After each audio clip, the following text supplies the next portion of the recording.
शांतनु गुप्ता, इस चर्चा की शुरुआत आपसे करते हैं। दिमागी नक्सली क्या देश के लिए बहुत फायदेमंद रहते हैं, सेहतमंद रहते हैं? ये सवाल है मेरा आपसे। नहीं जी, बिल्कुल नहीं सेहतमंद रहते। मेरे ख्याल से प्रधानमंत्री ने जब अपने भाषण में 3 पार्ट में बांटता हूं, उन्होंने पहले अपना रिपोर्ट कार्ड दिया, फिर देश के लिए विजन बताया और उसके बाद का शत्रु बोध होना चाहिए आपको, किससे देश को बचाना है। कौन है नक्सली? जो अराजक है, जो हिंसक है, जो भाजपा और मोदी के खिलाफ जाए लेकिन देश के खिलाफ ना जाए। और लोगों ने अपने उदाहरण प्रस्तुत करने शुरू कर दिए, लोगों ने अपने आप को बताना शुरू कर दिया, हाँ मैं हूं। जो प्रधानमंत्री ने कहा था, जो कौन है अराजक, कौन देश के विरुद्ध है, केजरीवाल कह रहे हैं मैं हूं, चिदम्बरम कह रहे हैं मैं हूं। और हम देखते भी हैं साथ साथ उसी दिन उस देश के स्वतंत्रता के कार्यक्रम में राहुल गांधी नहीं आते हैं, खड़गे जी नहीं आते हैं। और जो कांग्रेस के यहाँ जो कार्यक्रम चल रहा था उसमें वंदे मातरम तो विरोध होता है। तो उदाहरण तो खुद प्रस्तुत कर रहे हैं वो। प्रधानमंत्री एक परिभाषा देते हैं और कांग्रेस उदाहरण देना शुरू कर देती है, विपक्ष उदाहरण देना शुरू कर देता है। तो मेरे ख्याल से मुझे कुछ समझाने की जरूरत नहीं है, सामने से दिख रहा है कौन अराजक है, कौन देश के विरुद्ध है। जी, मैं प्रोफेसर रतनलाल आपका रुख करता हूं। प्रोफेसर रतनलाल, क्या आपको लगता है कि इस देश का युवा दिमागी नक्सलियों के साथ होगा? आपको ऐसा लगता है? क्योंकि दिमागी नक्सल बात तो बहुत हानिकारक है। 10 मिनट आप सुन लीजिए जरा, 2 मिनट। हाँ ठीक है, सुनिए ना, आप तो वैल्यू जजमेंट दे दिए, अब कोई बहस ही नहीं होगी। कैमरा आपके पास है, स्टूडियो आपके पास है, तो आपका भाषण थोड़ी सुनेंगे। किसी का नाम नहीं लिया, तो चाइना को बोल रहे थे क्या? पाकिस्तान को बोल रहे थे क्या? चाइना को बोले तो जाके बॉर्डर पे देखिए, अरुणाचल प्रदेश तक घुस गया है चाइना, 4000 किलोमीटर कब्जा कर लिया है, औकात है बोलने की। पाकिस्तान, आपने सिंगूर में कहा कि वहां पे रक्षा मंत्री ने कहा कि 6 लोग मारे गए, पुलवामा कैसे हुआ, पहलगाम कैसे हुआ, इसमें जवाब दीजिए ना, उसके बारे में बोल रहे थे क्या? ये देखिए, अनपढ़ आदमी से बात करना आसान होता है, कुपढ़, अपढ़, जाहिल लोगों से बात करना मुश्किल होता है। और हमारे प्रधानमंत्री जो है ना, उसी कैटेगरी में। देश 2 खेमा में बटा है, एक दिमागी नक्सली और एक जो है ना गोबर भक्त नक्सली। उसमें कई मीडिया संस्थान भी है, पूरे देश में गोदी मीडिया वाला जो है ना, वो मीडिया संस्थान है। वहां से एजेंडा सेट होता है, पटर पटर पटर पटर बोलना शुरू कर देता है। प्रोफेसर रतनलाल, एक सेकंड, अब देखिए आप भी तो पटर पटर ही बोल रहे हैं। एक सेकंड, चिल्लाइए मत। नहीं, सुनना ही पड़ेगा ना। अरे कमाल की बात कर रहे हैं आप, इतना कुछ बोल रहे हैं, आप जवाब तो सुनना पड़ेगा ना। प्रोफेसर साहब, आप तो ऐसे नहीं है। प्रोफेसर साहब, इत्मीनान से बात सुनिए ना। प्रोफेसर साहब, पटर पटर आपने बोला, आपने भी तो आप भी तो पटर पटर बोल रहे हैं। एक सेकंड सुनिए तो सही पूरी बात। एक सेकंड अमित शाह क्या, अब सुन लीजिए। अरे सुनना पड़ेगा भाई, ऐसे थोड़ी काम चलेगा, सुनना पड़ेगा। अब आप मुझे बताइए, एक सेकंड, ये आपके दौर की सरकार है। इस देश के जेनजी, इस देश के युवाओं को मैं बताना चाहता हूं, ये प्रोफेसर रतनलाल के दौर की सरकार थी। और प्रोफेसर रतनलाल जी, सुनना पड़ेगा ना, ऐसे आप नॉन स्टॉप बोलेंगे तो कैसे काम चलेगा? ऑडियो डाउन कर रहा हूं मैं। नक्सलियों को हथियार डालने के लिए नहीं कहा, हमने कहा हिंसा रोकें और बात करें। नक्सली सिर्फ 72 घंटे के लिए हिंसा रोक दें, बातचीत की तारीख और जगह भी तय कर लेंगे। ये बताइए, नक्सली जब दंतेवाड़ा में इतने सुरक्षा कर्मियों को मारते थे, कांग्रेस की पूरी लीडरशिप उड़ा दी।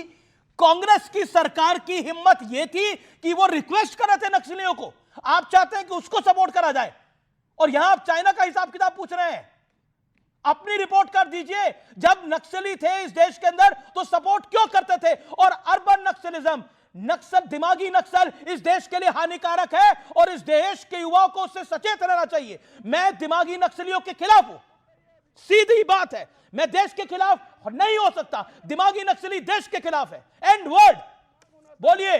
सवाल पूछना होता है, शांत रहिए ना, आपको इतिहास पढ़ा देंगे पूरा, हम यहीं पढ़ा देंगे हम। अरे पढ़ाइए ना, इतिहास पढ़ाइए। मैंने तो आपको इतिहास की बात करी प्रोफेसर रतनलाल, मैंने आपसे इतिहास की बात करी। देश के पूर्व गृह मंत्री ने ऐसा बोला था कि नहीं बोला था? बताइए, इतिहास है कि नहीं है? कांग्रेस की लीडरशिप को नक्सलियों ने समाप्त किया था कि नहीं समाप्त किया था? इतिहास है कि नहीं है? जवाब तो देना पड़ेगा। प्राइम मिनिस्टर, साबित करो कैसे बायोलॉजिकल है।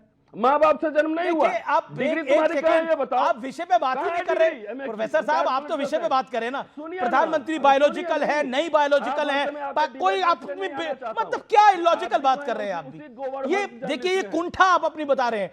आपका एक हेट है नरेंद्र मोदी की तरफ, वो बार बार आ रहा है। आप बात तो करिए। आपको नरेंद्र मोदी को बुरा भला कहना है, नरेंद्र मोदी की पॉलिसी को आपको बुरा भला कहना है, ये आपका अधिकार है, आप रखिए, आप प्रमुख विपक्षी पार्टी हैं। लेकिन कुंठा में मत रहिए ना, ये कुंठित लग रहे हैं आप। जो पेंशन पर जिया है, आप उसी धारा के हैं, कुंठित हम हैं और बहस करिए, लग रहे हैं। अरे महाराज, लग रहे हैं, कुछ नहीं लग रहे हैं। सरकार से सरकार इसलिए तो मुझे देश पता है में आप नहीं है, तो एजेंडा बताइए सेटिंग जवाब। करते हो। प्रोफेसर यहाँ तो आप तय करके आए कि आज ऐसी बात करेंगे। पेंशन लिया, सीआईए से पैसा लिया है, पता है? किसने सावरकर ने 1962 तक सीआईए से $195 Prove पर करिए। लिया है। वो हमको देशभक्ति सिखलाएगा। जो 1942 में भारत छोड़ो आंदोलन में अंग्रेजों के साथ खड़ा था, वो हमको देशभक्ति सिखाएगा। अरे भाई जो माफी मांग रहा था, मैं पूछो पेंशन ले रहा है, चिदम्बरम, तो वो आपने हमें बोला मैं देशभक्ति इतिहास पढ़ा सिखाएगा। दूंगा। मैं तो चाहता हूं आप इतिहास पढ़ाइए। चिदम्बरम साहब ने बोला था कि नहीं बोला था? देखिए आज आप सब लोग बोल्ड होने वाले हैं। आज आप लोग सब लोग बुरी तरह से बोल्ड होने वाले हैं। गलत जगह आज आपने हाथ डाला है। ये दिमागी नक्सली में फंस जाएंगे और इस देश का युवा भी पसंद नहीं करेगा। ये बच्चों की बात नहीं है। दिमागी नक्सलवाद क्या है वो मैं समझा देता हूं आपको। आपने तय करा है कि आप ऐसी बात करेंगे तो ऐसी बात कर रहे हैं आप। 4 मिनट हो गए आपको ऐसी बात करते हुए। सुनना पड़ेगा आपको। अरे मैं तो सुन ही रहा हूं। अरे आपसे पूछा जा रहा है मणिपुर क्यों नहीं गए, नीट पेपर क्यों लीक हुआ, बोल लीजिए, 40 यूटी क्यों गड़बड़ है, नेट का कैसे पेपर लीक हो गया, बच्चे सड़क पे क्यों हैं, बेरोजगारी क्यों है, 2 करोड़ रोजगार कहां है, 15 लाख रुपए कहां हैं, अच्छे दिन कहां हैं, स्मार्ट सिटी कहां है, तो पटर पटर करने लगेंगे। सवाल का जवाब तो सरकार में आप हो, आपको देना पड़ेगा। और बीजेपी और सरकार जो है ना, राष्ट्र नहीं है। पहले ये समझिए, राष्ट्र सरकारों से बड़ा होता है। तो आपके खिलाफ जो बोलेगा, सवाल पूछेगा, वो देशद्रोही हो गया। और जो देश के साथ गद्दारी किए हुए है, सारी संपत्ति अडानी को बेच रहा है, वो देशभक्त हो गया। चंदा चोरी किया है राम मंदिर में, वो देशभक्त हो गया, वो राम भक्त हो गया, वो धार्मिक हो गया। ओके ठीक है, आपने चोरों बात का को रख अड्डा दिया। बनाया हुआ ओके है। ओके पार्लियामेंट में न्यूली क्यों अपॉइंटेड। नहीं ओके आता? We have crore Pradeep Bhandari in our minister, ये स्टूडियोज, न्यूली अपॉइंटेड बीजेपी को कन्वीनर ऑफ मीडिया। पहले बहुत बहुत बधाई आपको नई टीम पर। तो प्रदीप भंडारी, नई जिम्मेदारी पर क्या कहते हैं, पहला वर्ड आपका क्या है? मैं थैंकफुल हूँ पार्टी लीडरशिप के लिए और प्रेसिडेंट नितिन नवीन जी ने जो मौका दिया प्राइम मिनिस्टर नरेंद्र मोदी जी के विकसित भारत 2047 के विजन के लिए काम करने के लिए, और मेरे मीडिया हेड ने जो मुझे मौका दिया काम करने के लिए। हम सब कार्यकर्ता के रूप में प्राइम मिनिस्टर के विजन के लिए लेकिन आपको नहीं लग रहा कि टाइमिंग थोड़ी है, बड़ा हार्ड टाइम चल रहा है बीजेपी के लिए?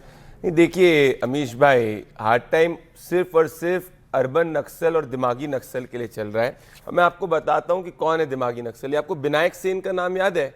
ये विनायक सेन को सोनिया गांधी ने एज एडवाइजर बनाया था अपने नेशनल एडवाइजरी काउंसिल में, और वो कन्विक्ट हुए थे नक्सलियों के साथ में सेडिशन के अंदर।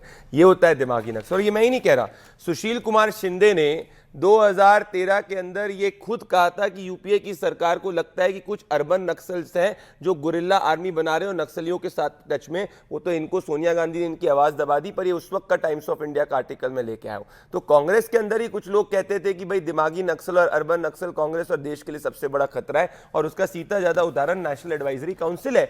और ये तो पी चिदम्बरम ने खुद ने कहा था कि पी चिदम्बरम तो है ही दिमागी रूप से नक्सल। जो व्यक्ति नक्सलियों से बात करे और कहे कि नक्सली जिसके हाथ में बंदूक है उससे बात करनी चाहिए, उससे बड़ा दिमागी नक्सल कौन हो सकता है? तो अपने आप ही दिमागी नक्सल बाहर आ रहे हैं। हमने तो किसी का नाम नहीं लिया था। तो आज लड़ाई बिल्कुल सही लेकिन है। नहीं, मेरा पॉइंट ये है, ऑपोजिशन का मानना है कि जो सरकार के विरोध में बोलता है उसको दिमागी नक्सली कहा गया है। नहीं, ये सिर्फ उन्हीं लोगों का ऑपोजिशन में मानना है जो आर्टिकल 370 का एब्रोगेट करते हैं और उनको लगता है, उन्हीं का मानना है जो वंदे मातरम और नेशनल फ्लैग का समर्थन नहीं करते। जिसको जितना क्रिटिसाइज करना है करे, वो उनका लोकतांत्रिक अधिकार है। पर मैं आपसे पूछता हूं अमीश भाई, क्या बुरहान वानी जैसे आतंकवादी को पुअर हेडमास्टर सन बोलना क्रिटिसिज्म है कि दिमागी नक्सल है? क्या आर्टिकल 370 जब एब्रोगेट होता है उसके पक्ष में विपक्ष में बोलना क्या दिमागी नक्सल है कि क्रिटिसिज्म है? देश हित की बात है, जो देश की संप्रभुता और अखंडता में विश्वास नहीं रखेगा वही दिमागी नक्सल है। वो वैचारिक रूप से दिमागी नक्सल है, और यही सच्चाई है। विनायक सेन एक दिमागी नक्सल है जिसका पॉलिटिकल फ्रंट कांग्रेस पार्टी। लेकिन यहां प्रॉब्लम ये हो गई है, देखिए मैं आपको बता रहा हूं, यहां पे प्रॉब्लम ये हो गई है कि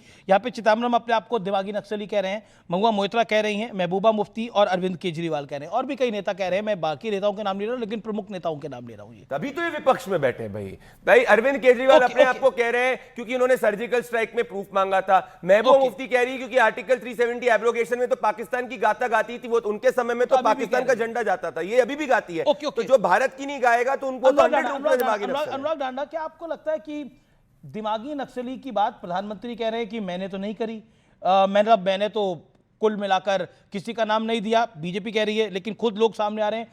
डू यू थिंक नक्सली होना या दिमागी नक्सली होना कहां से मतलब जायज हो सकता है विद